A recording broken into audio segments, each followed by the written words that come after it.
Offering को आपके नाम से ब्लेस करते हैं, यीशु के नाम में, आमीन।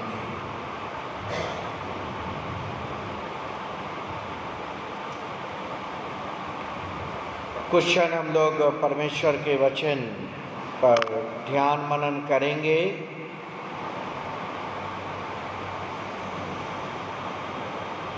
और जैसा परमेश्वर का वचन आपके सामने पढ़ा गया है, आइजाया चैप्टर 6,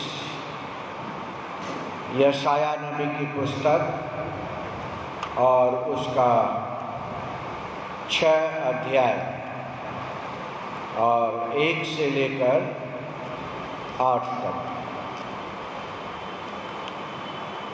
तो यहाँ पर हमने देखा परमेश्वर का वचन आइजाया कहता है कि परमेश्वर ने हमें छूकर शुद्ध कर दिया। उसने उसे मेरे मुंह को छूकर कहा, देख, इसने तेरे ओठ को छू लिया है, इसलिए तेरा आधार दूर हो गया है और तेरे पाप क्षमा हो गए हैं। ये हमारा प्रतिदिन का जीवन है, प्रभु में पश्चाताप करना प्रतिदिन का जीवन है। ऐसा नहीं कि हम एक बार जीवन में पश्चाताप कर लिए और फिर पश्चाताप की ज़रूरत नहीं है, बल्कि पश्चाताप की ज़रूरत प्रतिदिन के जीवन में है। John chapter 17 and verse 3। और अनंत जीवन यह है कि वे तुझ अद्वैत सच्चे परमेश्वर को और यीशु मसीह को जिसे तूने भेजा है उसे जाने। यीशु मसीह को जानना, यीशु मसीह को पहचानना। और यहाँ पर आइजाया ईश्वर को पहचान जाता है, ईश्वर को जान जाता है, ईश्वर से उसका परिचय हो जाता है और ईश्वर कहता है, तेरा पाप क्षमा हो गया है, तेरा अधर्म तुझसे दूर हो गया है। ये परमेश्वर का वचन है। प्रिय भाइयों बहनों, कितना बड़ा से बड़ा पापी भी अगर पश्चाताप करता है तो उसके पाप क्षमा हो जाते हैं। नहीं तो किस लिए यीशु सलीब पर चढ़ा? इसलिए चढ़ा कि प्रतिदिन का हमारा पाप क्षमा हो, प्रतिदिन का हमारा अपराध क्षमा हो। हमको पवित्र होना है, अपने जीवन में पवित्र भी होना है परमेश्वर के नज़दीक। और यहाँ पर लिखा हुआ है, इसने तेरे ओठों को छू लिया है, इसलिए तेरा अधर्म दूर हो गया है और तेरे पाप क्षमा हो गए हैं। तब मैंने प्रभु को यह वचन सुना, मैं किसको भेजूं, हमारी ओर से कौन जाएगा? Who is on behalf of God? परमेश्वर की ओर से कौन है? ये बहुत बड़ा प्रश्न है। प्रभु आपको और हमको अपने काम के लिए चुनना चाहता है। प्रभु आपको और हमको अपने काम के लिए भेजना चाहता है। और वो कहता है, मैं किसको भेजूं? ईश्वर कह रहे हैं, मैं किसको भेजूं? ईश्वर आपको और हमको चुनता है। यूहन्ना 17 अध्याय और 17 पद। और देखिए वहाँ क्या लिखा है, सत्य के द्वारा उन्हें पवित्र कर। कैसे पवित्र होते हैं हम लोग? सत्य के द्वारा पवित्र होते हैं। और सत्य क्या है? हम निकाल लें यूहन्ना रचित सुसमाचार और उसका 1 अध्याय 1 पद। आदि में वचन था और वचन परमेश्वर के साथ था और वचन परमेश्वर था। कौन था ईश्वर? ईश्वर वचन था। वचन ईश्वर है। यीशु मसीह ने 17:17 में क्या कहा वो देखिए, सत्य के द्वारा उन्हें पवित्र कर, तेरा वचन सत्य है। परमेश्वर का जो वचन है वह सत्य है। और पवित्र किसके द्वारा हम लोग होते हैं? पवित्र सत्य के द्वारा होते हैं। यानी पवित्र हम वचन के द्वारा होते हैं। वचन जब आप सुनते हैं, वचन जब आप पढ़ते हैं, तो आप शुद्ध होते हैं, पवित्र होते हैं। जितना वचन आप सुनते हैं उतना पवित्रता आपके जीवन में आती है। जितना बाइबल आप पढ़ते हैं उतना पवित्रता आपके जीवन में आएगी। साफ लिखा है, आप भी खोलकर पर देख सकते हैं, यूहन्ना 17 अध्याय और 17 पद। सत्य के द्वारा उन्हें पवित्र कर, तेरा वचन सत्य है। 18 जैसे तूने जगत में मुझे भेजा, वैसे ही मैंने भी उन्हें जगत में भेजा है, और उनके लिए मैं अपने आप को पवित्र करता हूँ, ताकि वे भी सत्य के द्वारा पवित्र किए जाएं। आइजाया यहाँ पर पवित्र किया जा रहा है।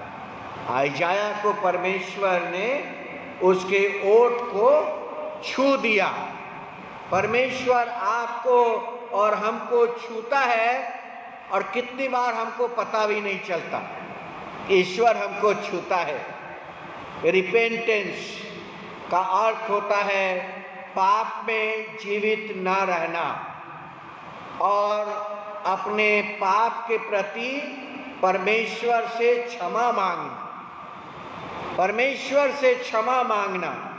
मत्ती 18 अध्याय और 3 पद। इस पर उसने एक बालक को पास बुलाकर उनके बीच में खड़ा किया और कहा, मैं तुमसे सच कहता हूँ, यदि तुम न फिरो और बालक के समान न बनो, तो स्वर्ग के राज्य में प्रवेश नहीं कर सकते।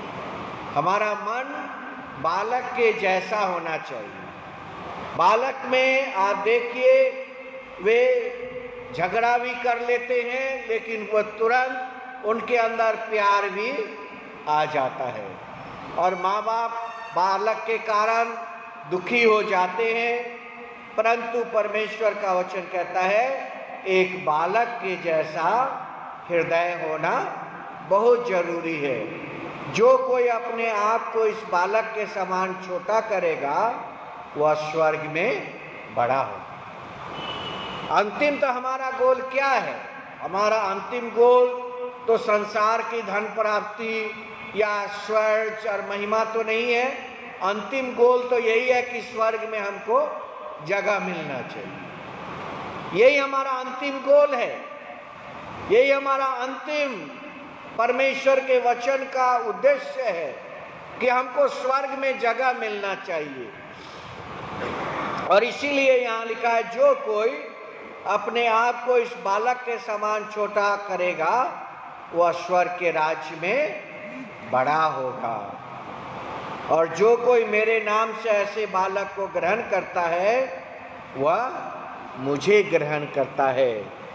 पर जो कोई इन छोटों में से मुझ पर विश्वास करते हैं, एक को ठोकर खिलाए, उसके लिए भला होता कि बड़ी चक्की का पाट उसके गले में लटकाया जाता और वह गहरे समुद्र में डुबोया जाता। प्रिय भाइयों बहनों, हमारे जीवन का उद्देश्य ही है पश्चाताप। हमारा जीवन का प्रतिदिन का दिनचर्या है। ऐसा नहीं कि जीवन में एक बार पश्चाताप कर लिया। प्रतिदिन के जीवन में हमारा पश्चाताप दिनचर्या है। ट्रू रिपेंटेंस क्या है? सच्चा पश्चाताप क्या है?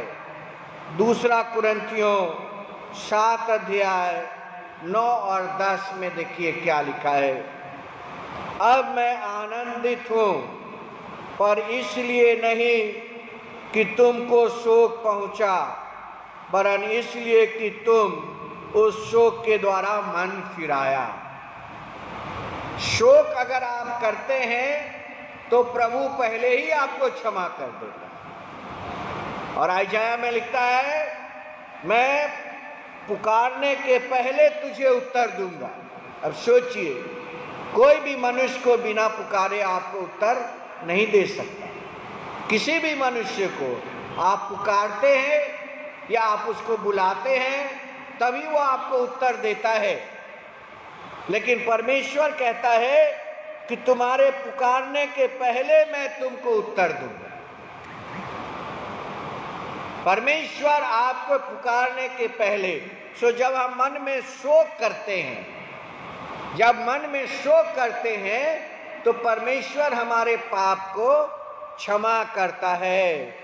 और क्या लिखा है, उस शोक के कारण मन फिराया, क्योंकि तुम्हारा शोक परमेश्वर की इच्छा के अनुसार था कि हमारी ओर से तुम्हें किसी बात की हानि ना पहुंचे। 10 पद में देखिए क्या लिखा है, क्योंकि परमेश्वर भक्ति का शोक ऐसा पश्चाताप उत्पन्न करता है। जब आप देखते हैं घर्षण के द्वारा बिजली उत्पन्न होती है, ये साधारण एक सिद्धांत है। घर्षण के द्वारा बिजली उत्पन्न होती है। और यहां पर लिखा हुआ है, शोक पश्चाताप को उत्पन्न करता है। शोक के द्वारा क्या उत्पन्न होता है? शोक के द्वारा पश्चाताप उत्पन्न होता है। और जिसका परिणाम क्या है? जब घर्षण के द्वारा विद्युत उत्पन्न होता है तो प्रकाश मिलता है। अगर शोक के द्वारा पश्चाताप उत्पन्न होता है तो उससे क्या मिलता है? पश्चाताप से हमको क्या मिलता है? पश्चाताप से लिखा है 10 पद में हूं, 2 कुरिन्थियन 7 अध्याय 9 और 10 पद, जिसका परिणाम उद्धार है। जिसका परिणाम क्या है? उद्धार है। पहला क्या हुआ? शोक करना। शोक करने से क्या हुआ? पश्चाताप हुआ। और पश्चाताप करने से क्या मिला? आपको उद्धार मिलता है। फिर उससे पछताना नहीं पड़ता, परंतु सांसारिक शोक मृत्यु को उत्पन्न करता है। आइशाया जो आपके सामने पढ़ा गया है 6 अध्याय, उसका 5वां पद देखिए क्या लिखा है। तब मैंने कहा, हाय हाय, मैं नष्ट हुआ, क्योंकि मैं अशुद्ध ओठ वाला मनुष्य हूं। मनुष्य का जो ओठ है यह अशुद्ध है। और आइशाया कहता है, मैं इसके कारण नष्ट हो रहा हूं और अशुद्ध ओठ वाले मनुष्य के बीच में रहता हूं। और दूसरे मनुष्य जो हैं उनके भी जो ओठ हैं वह ओठ अशुद्ध होते हैं, क्योंकि मैंने सेनाओं के यहोवा महाराज धीराज को अपने आंखों से देख लिया है। कितनी बार आप स्वप्न में ईश्वर को देख लेते हैं, कितनी बार इन आंखों से भी आप परमेश्वर को देख सकते हैं। शोक करने से क्या होता है? पश्चाताप होता है। और पश्चाताप उद्धार को हमारे जीवन में लाता है। और इसीलिए यहाँ पर आइशाया कहता है, उसने मेरे मुंह को छू कर कहा, इसने तेरे ओठ को छू लिया है, इसलिए तेरा अधर्म दूर हो गया है। प्रिय भाइयों बहनों, अगर हम पश्चाताप करते हैं तो हमारे पाप क्षमा हो जाते हैं। परमेश्वर आपको जब छूता है तो आपका जीवन पवित्र होता है।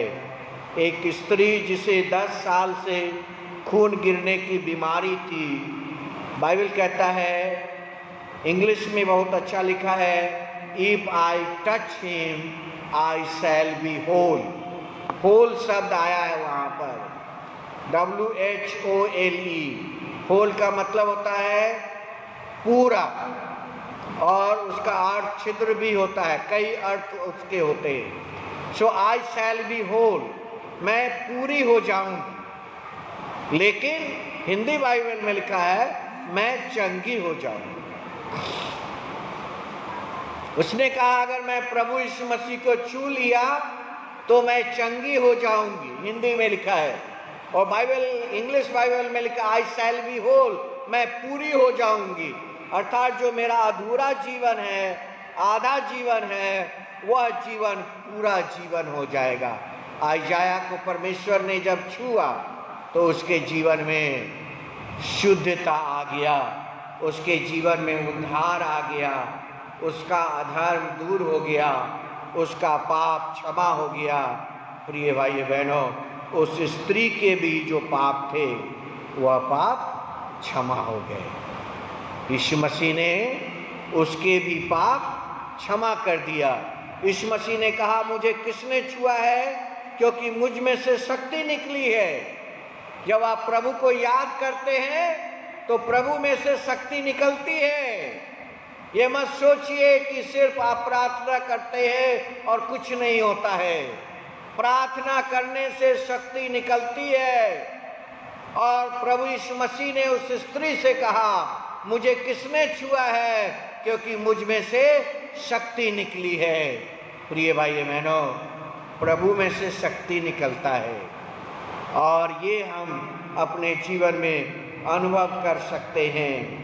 और लूका 3 अध्याय और 8 से 14 और वहाँ पर लिखा है, सो मन फिराव के योग्य फल लाओ और अपने मन में यह न सोचो कि हमारा पिता इब्राहिम है, क्योंकि मैं तुमसे कहता हूँ कि परमेश्वर इन पत्थरों से इब्राहिम के लिए संतान उत्पन्न कर सकता है।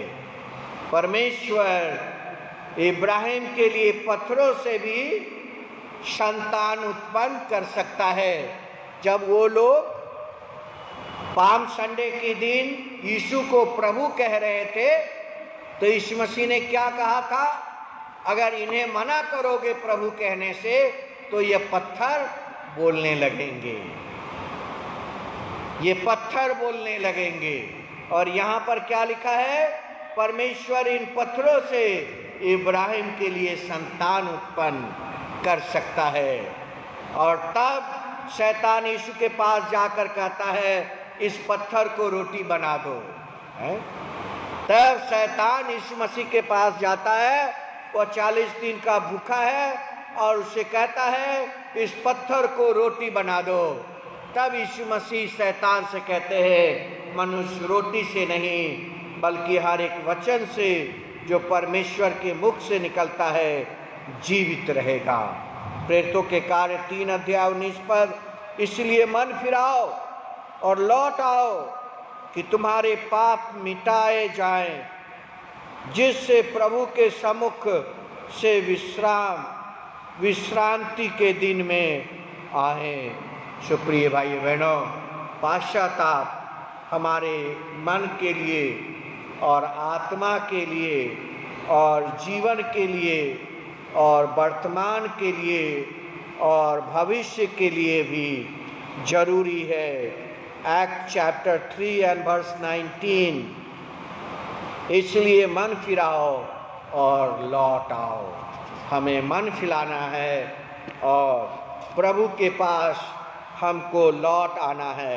रोमन 2 अध्याय और 8 पद, हे प्रियो, यह बात तुमसे छिपी न रहे कि प्रभु के यहाँ एक दिन 1000 वर्ष के बराबर है और 1000 वर्ष एक दिन के बराबर है। प्रभु अपनी प्रतिज्ञा के विषय में देर नहीं करता। हम भली देर कर सकते हैं, परमेश्वर अपनी प्रॉमिस को पूरा करने में देर नहीं करता। और वहाँ देखिए क्या लिखा है, जैसे देर कितने लोग समझते हैं पर तुम्हारे विषय में धीरज धरता है, नहीं चाहता कि कोई नाश हो। रोमियो 2 अध्याय 8 और 9 पद पढ़ रहा हूँ। परमेश्वर कभी नहीं चाहता कि कोई भी व्यक्ति नाश हो, वरन यह कि सबको मन फिराव का अवसर मिले। सबको मन फिराव का अवसर मिले। और 10 पद, परंतु प्रभु का दिन चोर की नाई आ जाएगा। प्रिय भाइयों बहनों, मैं मैसेज कंक्लूड करूंगा। प्रभु का दिन तुरंत आने वाला है। चाहे हम आपस में लड़ाई झगड़ा करते रहें और न जाने उसी समय आसमान में वह प्रकट हो जाए। प्रिय भाइयों बहनों, प्रभु का दिन चोर की नाई आने वाला है। और ये मैं बता रहा हूँ, रोमन 2 अध्याय 10 पद, प्रभु का दिन चोर की नाई आ जाएगा। उस दिन आकाश की बड़ी गड़गड़ाहट के शब्द से जाता रहेगा, तत्व बहुत ही तप्त होकर पिघल जाएंगे और पृथ्वी और उस पर के सब काम जल जाएंगे। यह पृथ्वी नाश हो जाएगी और प्रभु के लोग प्रभु में उठा लिए जाएंगे। पश्चाताप हमारे और आपके प्रतिदिन के जीवन का एक उपाय है, एक परमेश्वर की बुलाहट है, एक परमेश्वर का आपके लिए इंतज़ाम है। और शोक करने से पश्चाताप होता है और पश्चाताप करने से उद्धार मिलता है। इसलिए हम प्रभु को धन्यवाद करें। प्रभु, हम धन्यवाद करते हैं आपके पवित्र जीवन के लिए। प्रभु, आपने यशायाह के ओठ को छुआ और वह पश्चाताप करने लगा और उसने कहा, हाय हाय, मैंने परमेश्वर को देख लिया, मैं तो अशुद्ध ओठ वाला मनुष्य हूँ। और परमेश्वर ने उसे छूकर उसके ओठ को, उसके जीवन को, उसके अपराध को उसके जीवन से दूर कर दिया। हम सबों के भी पाप अपराध को क्षमा करिए प्रभु, जो हम जाने अनजाने में हमसे पाप हो जाते हैं, हमसे अपराध हो जाते हैं। हे प्रभु, हम सबों के पाप अपराध को क्षमा करिए और अपने प्रभु भोज की टेबल के लिए मन दीजिए कि हम आपकी धीरज लेकर आपके टेबल के पास आए और आपके उद्धार को, हम रोटी को और आपके लहू को छू सकें, अर्थात उद्धार को हम स्पर्श कर सकें, प्रभु को हम स्पर्श कर सकें, प्रभु को हम अपना मुक्तिदाता मान सकें, यीशु को अपना जीवन दाता मान सकें। यीशु के नाम में आमीन। हम लोग अपने हृदय को तैयार करेंगे।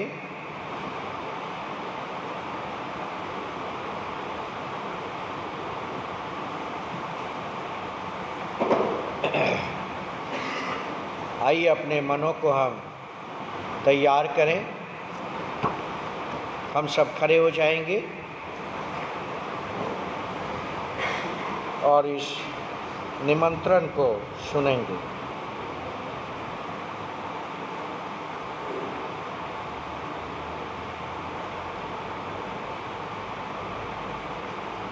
इस निमंत्रण को सुनेंगे। यदि कोई पाप करे तो पिता के पास हमारा एक सहायक है, अर्थात धार्मिक यीशु मसीह, और वही हमारे पापों के लिए प्रायश्चित है, और केवल हमारे नहीं परंतु सारे जगत के पापों के लिए भी। तुम जो अपने तन मन सहित पापों से पश्चाताप करते, अपने पड़ोसियों से प्रेम और मेल रखते हो और आगे को परमेश्वर के आज्ञा अनुसार उसके धर्म मार्ग पर चल के नई रीति से अपना जीवन बिताने का विचार करते हो, विश्वास के साथ निकट आओ और अपनी शांति के लिए इस पवित्र भोज को लो और दीनता से घुटने टेक कर परमेश्वर के समीप अति नम्रता से यह कहो। कृपया बैठ जाइए एक साथ। हे सर्वशक्तिमान हमारे प्रभु यीशु मसीह के पिता प्रभु परमेश्वर, जो सबों का जन्मदाता और न्याय करता है, हम अति दीनता के साथ अपने सारे पापों अपराधों को, जिन्हें हमने बारंबार तेरी इच्छा के विपरीत मन वचन और कर्म से करके तेरे क्रोध को अपने ऊपर भड़काया है, मान लेते हैं। हम अंतःकरण से पश्चाताप करते और अपने इन अनुचित कामों के कारण हृदय में खेदित हैं। उनके स्मरण से हमें शोक होता है। सबे पिता दया सागर हम पर दया कर। जो कुछ हमसे हुआ अपने प्रिय पुत्र यीशु मसीह के द्वारा क्षमा कर, और ऐसा वर दे कि हम आगे को नया जीवन पाके सदा तेरी सेवा आराधना में लगे रहें और तेरी इच्छानुसार जीवन व्यतीत करें, जिससे तेरे नाम की प्रतिष्ठा और महिमा होवे हमारे प्रभु यीशु मसीह के द्वारा। आमीन। हे सर्वशक्तिमान प्रभु परमेश्वर, हमारे स्वर्गवासी पिता, तूने अपने कृपा से प्रतिज्ञा किया कि वह सब जो सच्चे पश्चाताप और विश्वास के साथ तेरी ओर फिरते हैं पाप मोचन पावेंगे।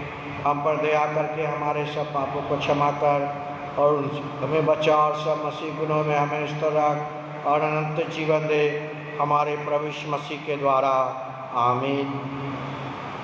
एक साथ हे सर्वशक्तिमान प्रभु, आपके निकट अंतःकरण अद्भुत अभिलाषा प्रकाशित है। आपके आत्मा द्वारा हम लोगों के अंतःकरण को शुद्ध करें, ताकि आपके पवित्र प्रेम और आपके पवित्र नाम की महिमा करें। प्रभु यीशु मसीह के